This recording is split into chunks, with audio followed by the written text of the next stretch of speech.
I saw them switch the folder. 5 words. Whispered by a 5-year-old girl. 5 words that would stop a billionaire in his tracks and expose a betrayal worth $9 billion. But here's what breaks my heart, and what makes this story so powerful. That little girl wasn't supposed to be there.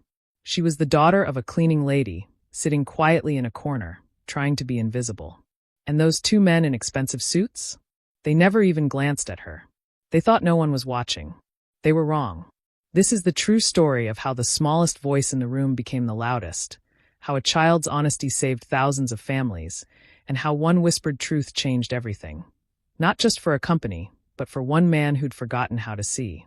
Stay with me, because what happens next will remind you why speaking up, even when you're scared, even when you're small, even when nobody thinks you matter, is the bravest thing anyone can do. This is Emma's story, and it starts in the most unlikely place. Welcome to Voice of Granny. While you are here, please hit the subscribe button and comment your view on the story and where you're watching from. Let me tell you a story that will restore your faith in the power of honesty. It's about a little girl named Emma, just 5 years old, who changed the life of one of the richest men in the world. And she did it with just one sentence.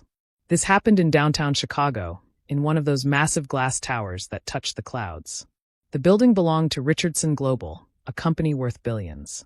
Inside, everything was perfect. Marble floors so shiny you could see your reflection, expensive paintings on every wall, and people in suits rushing around looking important. But Emma didn't belong there. Not really. She was the daughter of a cleaning lady, a woman named Grace who worked the night shift, scrubbing floors and emptying trash bins after everyone else went home. Grace was a single mother who worked 3 jobs just to keep food on the table and a roof over their heads. Life wasn't easy, but she never complained. She taught Emma something simple but powerful. Always tell the truth, no matter what. That particular afternoon, Emma's babysitter got sick. Grace had no choice but to bring her daughter to work. She begged her supervisor, promised that Emma would sit quietly in a corner and wouldn't cause any trouble. The supervisor reluctantly agreed, and Grace found a chair for Emma in a hallway on the 15th floor, far from where the important people worked. Emma sat there in her favorite red dress, her legs swinging because they couldn't reach the floor. She promised her mama she'd be good, that she'd be invisible. But being invisible is hard when you're 5 years old, and the whole world feels like an adventure. She watched people walk by in their fancy clothes, heard phones ringing in distant offices, and saw the sunlight dancing on the shiny floors. She imagined she was a princess in a castle made of glass. To pass the time, she counted the lights on the ceiling and tried to guess what important things happened behind all those closed doors. Then something happened that would change everything. 2 men came rushing down the hallway, their footsteps echoing loud in the quiet afternoon. They were dressed in expensive suits, but something about them made Emma feel uncomfortable. They kept looking over their shoulders like they were afraid someone might see them. One man was tall and nervous, constantly wiping sweat from his forehead. The other was shorter, holding a folder with a bright red stripe across it. Emma watched them, staying perfectly still. In her 5 years of life, she'd learned that adults didn't notice children when they wanted to hide. So she became a shadow, barely breathing, just watching. "Hurry up," the tall man whispered, his voice shaking. "He'll be back any minute." I know, the shorter one replied, opening the red folder with trembling hands. "This has to look perfect." Emma saw him pull out a stack of white papers and stuff them into his jacket pocket. Then he took out different papers, these ones were gray, and put them inside the folder instead. They worked fast, like they'd practiced this before. The shorter man closed the folder, and both of them took deep breaths. "Done," the tall one said. "He'll never know." They rushed past Emma without even glancing at her. To them, she didn't exist. She was just part of the furniture, invisible like her mama always was. But Emma's heart was pounding. She didn't understand exactly what she'd seen, but she knew it felt wrong. Her mama's words echoed in her head. "Important papers can change everything, sweetheart. People's jobs, their families, their whole lives." Emma stared at the hallway where the men had disappeared. She felt scared and confused, but somewhere deep inside, she knew she'd just witnessed something bad. Something that needed to be told. Minutes later, the elevator at the end of the hall made a soft chiming sound. The doors opened and a man stepped out. Even a 5-year-old could tell he was important. He was tall, with dark hair starting to gray at the temples, wearing a suit that probably cost more than Emma's mama earned in a year. His name was William Richardson, and he owned the entire company. William walked with confidence, his eyes on his phone, completely absorbed in whatever message he was reading. He would have walked right past Emma without noticing her at all. But then he heard something, a small, frightened sound. A child trying not to cry. He stopped and looked down. There she was, this tiny girl in a red dress, her blue eyes wide with fear and worry. Something about her expression made him pause. In his world of board meetings and business deals, he'd learned to read people's faces. And this child's face was screaming that something was terribly wrong. William slipped his phone into his pocket and walked over to her, moving slowly so he wouldn't scare her more. He crouched down to her level, something he almost never did for anyone. "Hey there," he said gently. "Are you okay?" Emma looked at him, and for a moment she couldn't speak. This man seemed too important, too powerful. What if she got in trouble? What if no one believed her? But then she remembered her mama's voice. "Always tell the truth, baby girl. Always." Emma took a shaky breath, and in a voice barely louder than a whisper, she said the words that would change everything. "I saw them switch the folder. The one with the red stripe. They said you'd never notice." William Richardson froze. Time seemed to stop. And in that moment, everything began to shift. For him, for Emma, for everyone in that glass tower reaching toward the sky. William stayed perfectly still, processing what this little girl had just told him. His mind was racing, but his face remained calm. He'd built $1 billion empire by staying cool under pressure, by thinking 3 steps ahead. But nothing had prepared him for this moment. A child's whispered warning in an empty hallway. He lowered himself onto one knee so he could look directly into Emma's frightened eyes. "Sweetheart," he said softly, "can you tell me exactly what you saw?" Emma's hands gripped the edge of her chair. She was terrified, but something about this man's voice made her feel safer. "There were 2 men," she began, her voice shaking. "One was really tall and kept looking around like he was scared. The other one had a folder with a red line on it." William's jaw tightened. He knew exactly which folder she meant. The red stripe marked confidential merger documents. Papers he was supposed to sign in less than an hour. Papers that would finalize a deal worth $9 billion. "What did they do with the folder?" he asked, keeping his voice gentle even though his heart was pounding. "They opened it," Emma continued, her words coming faster now. "And they took out the white papers and put them in a pocket.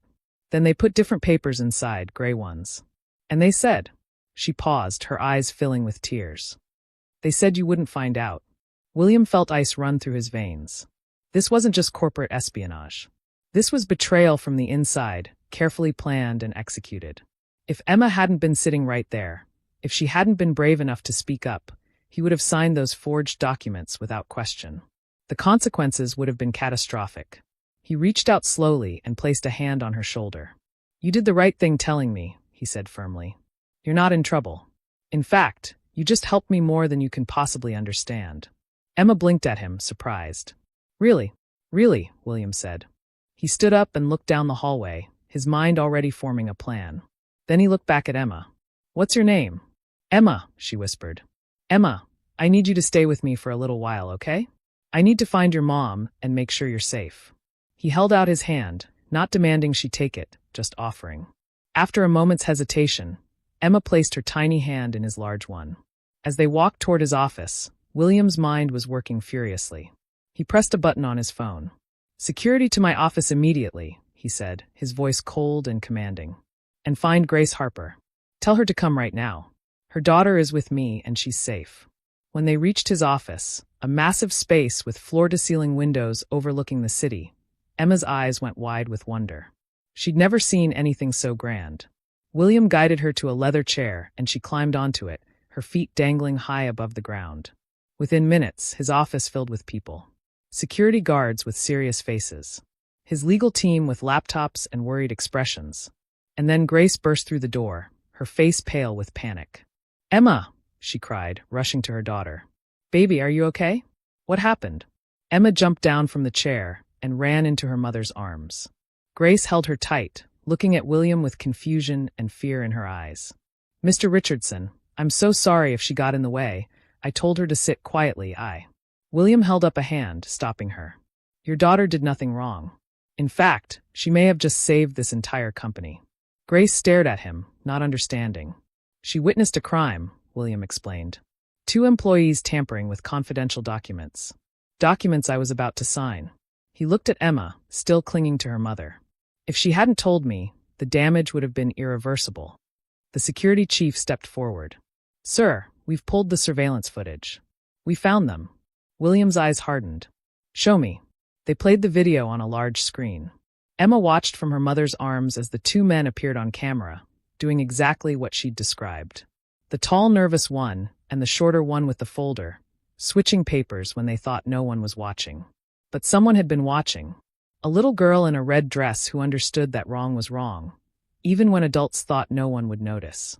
Those are junior executives, the security chief said quietly. Trevor Banks and Daniel Pierce. They've been with the company for 3 years.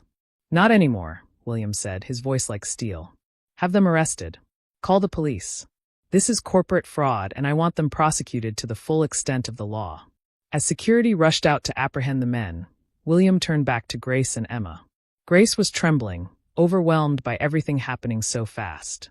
She'd spent years being invisible, just another worker nobody noticed. And now the owner of the company was looking at her like she mattered.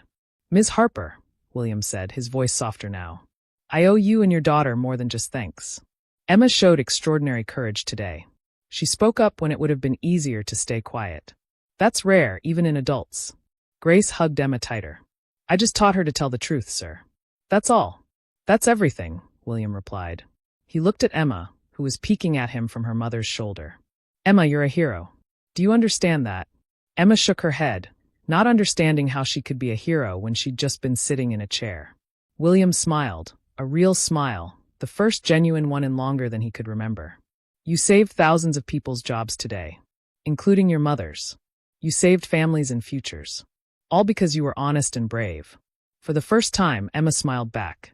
A small, shy smile that lit up her entire face. And in that moment, William Richardson felt something crack open inside his chest. Something that had been locked away for years behind meetings and money and power. He felt human again, connected to something real. The truth had come to light, brought there by the smallest, quietest voice in the building. And nothing would ever be the same again. That night, William Richardson couldn't sleep. He sat in his penthouse apartment, 40 stories above the city, staring out at the glittering lights below.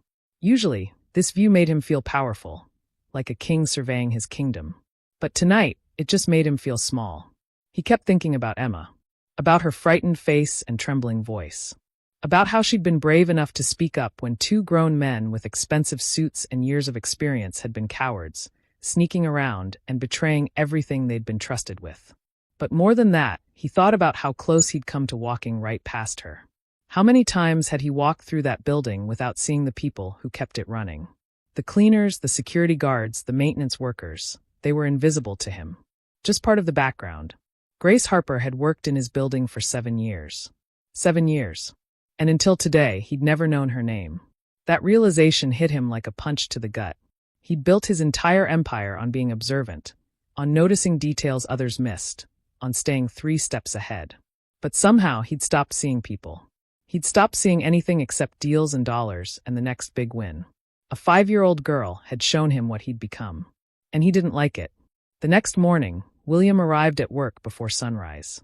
He called an emergency meeting with his entire executive team, 12 people who helped run different parts of his company. They gathered in the conference room, confused about why they'd been summoned so early. William stood at the head of the long table, his hands clasped behind his back. Yesterday, he began, this company almost collapsed. A $9 billion deal almost fell apart because 2 employees decided to commit fraud. The executives shifted uncomfortably, exchanging worried glances. But we didn't collapse, William continued. We were saved by someone nobody in this room has ever met. Someone who makes minimum wage cleaning our offices. Or rather, her 5-year-old daughter. He told them the story. Every detail. The switched papers, Emma's quiet observation, her courage to speak up. Some of the executives looked skeptical. How could a child understand corporate documents? But William had the security footage, the evidence, the confession from the 2 men who'd already been arrested. Here's what haunts me, William said, his voice dropping lower. That little girl noticed something wrong because she was paying attention. She was sitting in our hallway, a place she never should have been, watching the world around her with clear eyes.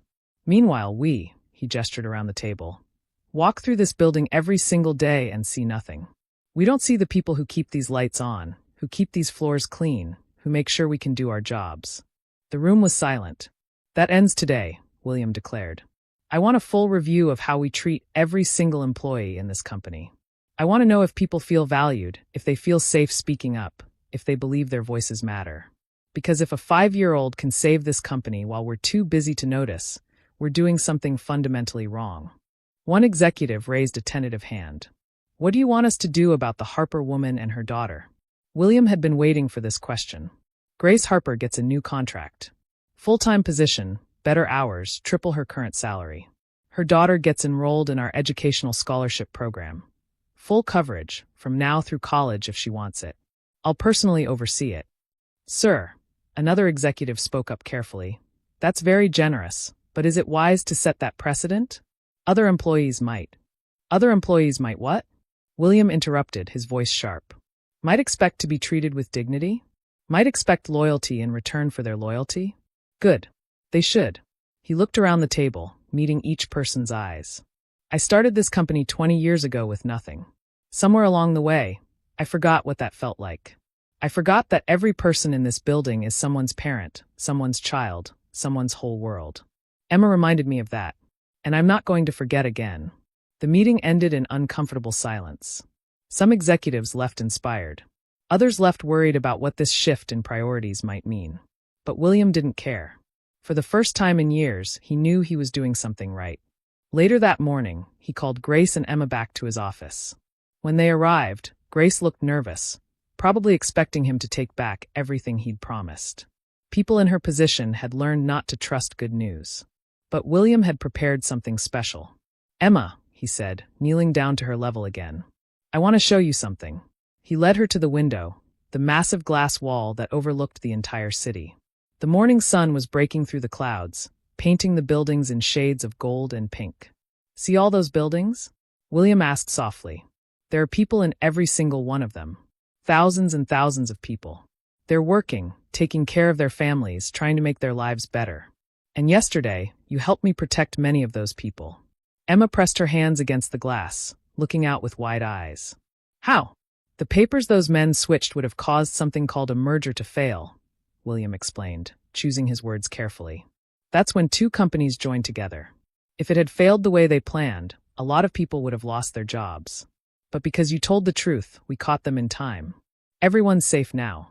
Oh, Emma breathed, processing this. Then she looked up at him with sudden concern. Are you still sad? William blinked, surprised by her perception. Why do you think I'm sad? Because grown-ups who don't smile much are usually sad, Emma said simply. My mama says some people forget how to be happy. Out of the mouths of babes, William thought. This child saw right through him. You're right, he admitted. I had forgotten. But you're helping me remember. Grace watched this exchange with tears in her eyes. She'd never seen anyone powerful speak to her daughter like this. Like Emma's thoughts and feelings mattered just as much as anyone else's. William stood and turned to Grace. I meant what I said yesterday. Your new contract is being drawn up. You'll also have access to childcare services, health insurance, and paid time off. Real paid time off, not the kind you're too afraid to use. Grace's hand flew to her mouth. Mr. Richardson, I don't know what to say. You don't need to say anything, William replied. Your daughter already said everything that needed to be said. She told the truth when it mattered most. That's worth more than any business deal I've ever made. He reached into his desk and pulled out a small box.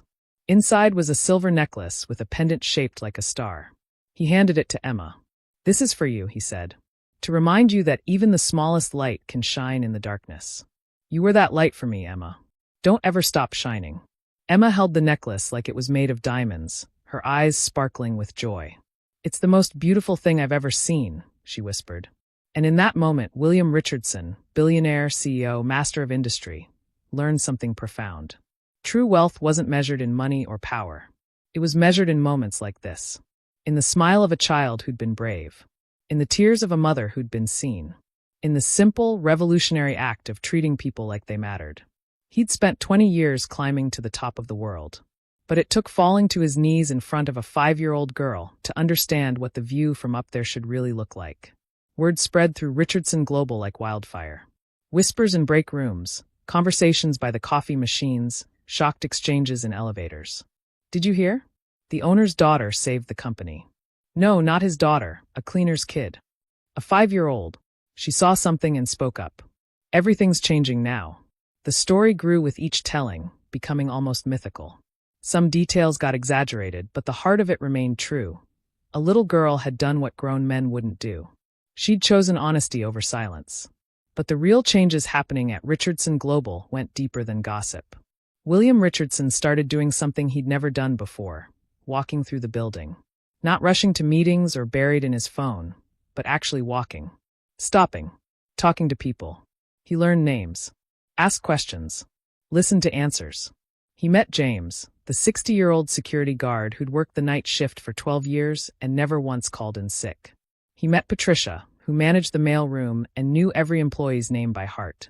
He met Roberto, the maintenance supervisor who'd been quietly fixing problems before anyone else noticed they existed. These people had been invisible to him.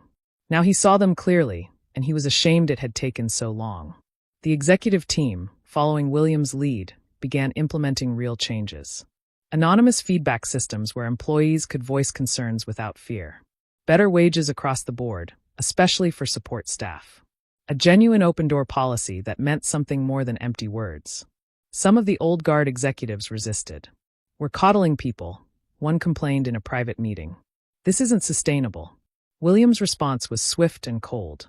What's not sustainable is treating human beings like machines. If you can't adapt to that, there are plenty of other companies that will appreciate your outdated approach. This one isn't for you anymore. 2 executives resigned within the month. William didn't try to stop them. He was rebuilding something, not just a company, but a culture. And it started with remembering that every person who walked through those doors carried a life, a family, a story worth respecting. Meanwhile, Emma and Grace were adjusting to their new reality. Grace still couldn't believe it was real. She'd moved from night shifts to day shifts, working regular hours in a newly created role coordinating facilities management. The pay was more than she'd ever dreamed of earning. For the first time in Emma's life, Grace didn't have to choose between paying rent and buying groceries. She could do both. She could even save money.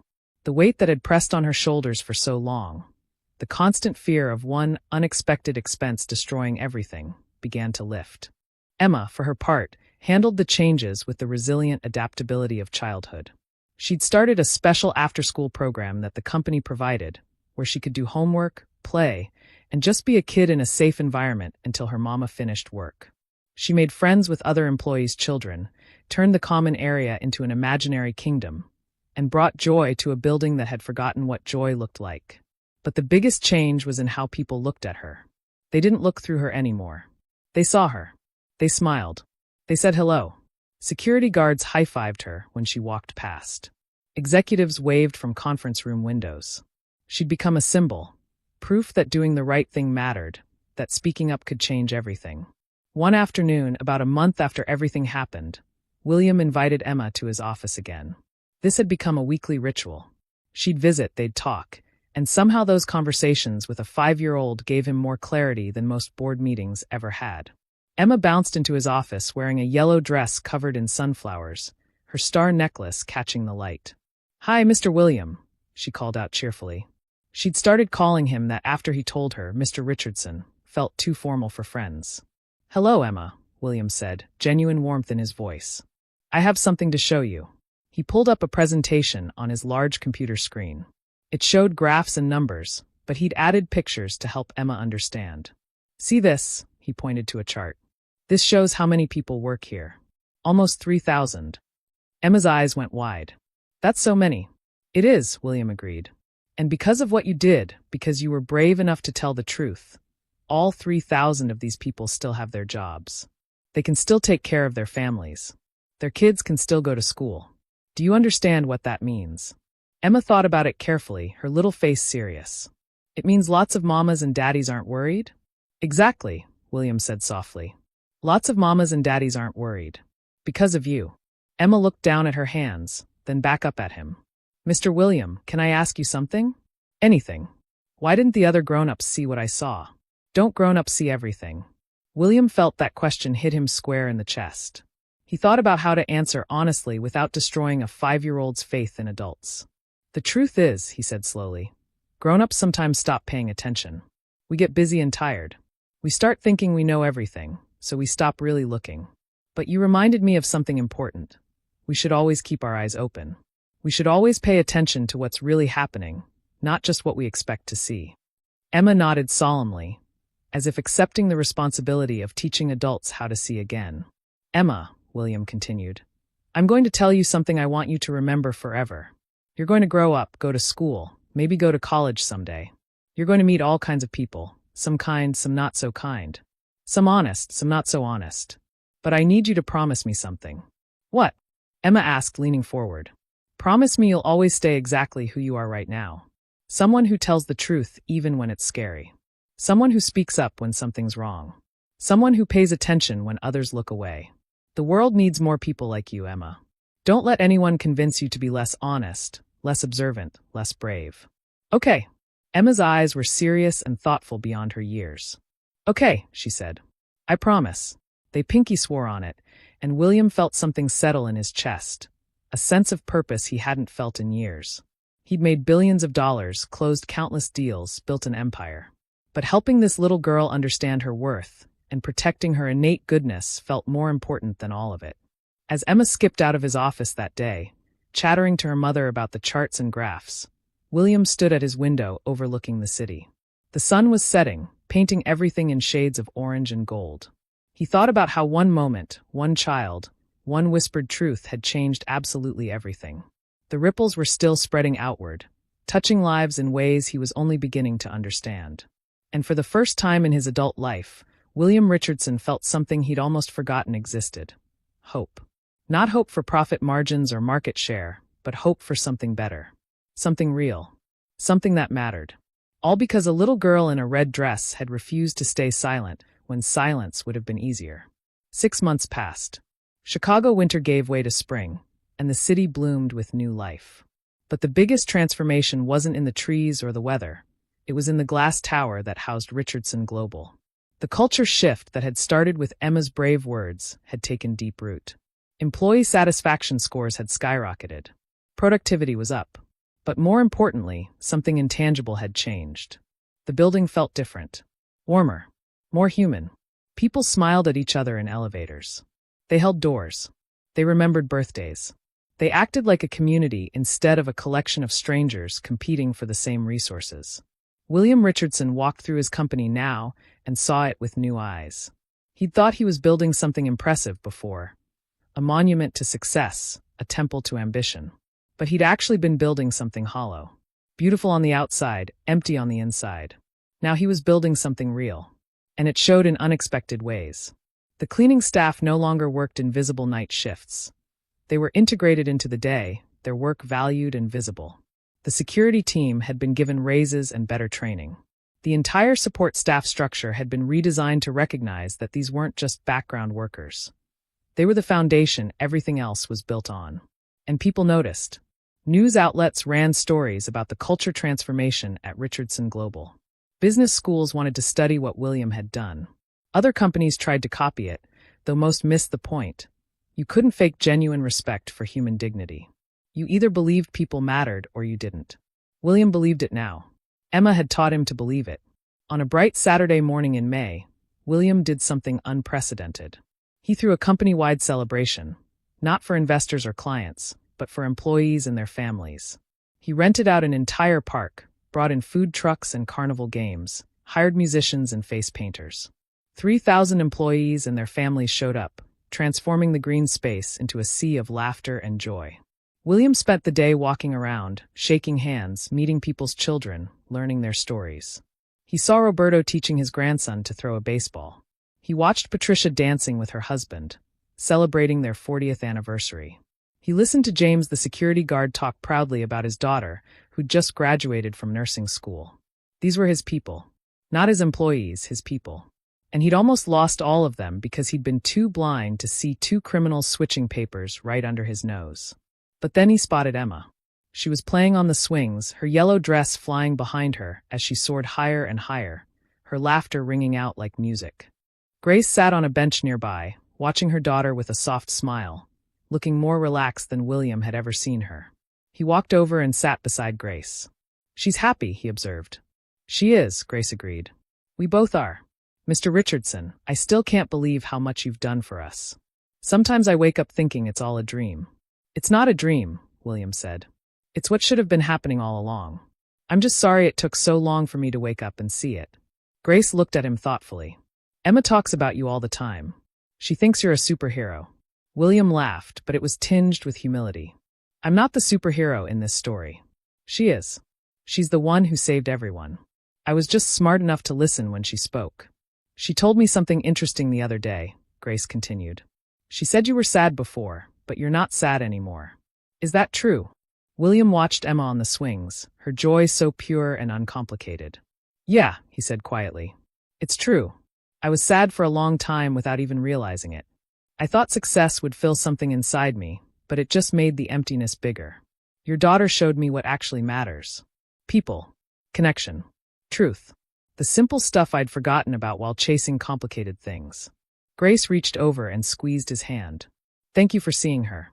For seeing us. Not everyone would have." "I almost didn't," William admitted. "I almost walked right past her that day. Sometimes I have nightmares about what would have happened if I had." "But you didn't," Grace said firmly. "You stopped. You listened. You believed her. That's what matters." Emma jumped off the swing at the peak of its arc, flying through the air for one perfect moment before landing in the grass with a giggle. She spotted William and came running over, her face flushed with happiness. "Mr. William, did you see me? I went so high." "I saw you," William said, grinning. "You were flying." Emma plopped down on the grass in front of them, breathing hard from exertion and excitement. "This is the best day ever," she announced. "Everyone's so happy." "They are," William agreed. "And you know what? They're happy because of you." Emma tilted her head, confused. "Because of me?" "Because of you," William confirmed. "When you told the truth that day, you didn't just save the company. You reminded everyone here, including me, what really matters. You taught us to pay attention, to care about each other, to speak up when something's wrong. This whole day, all these happy people, it started with your courage." Emma thought about this, then smiled her brightest smile. "I'm glad I told you," she said simply.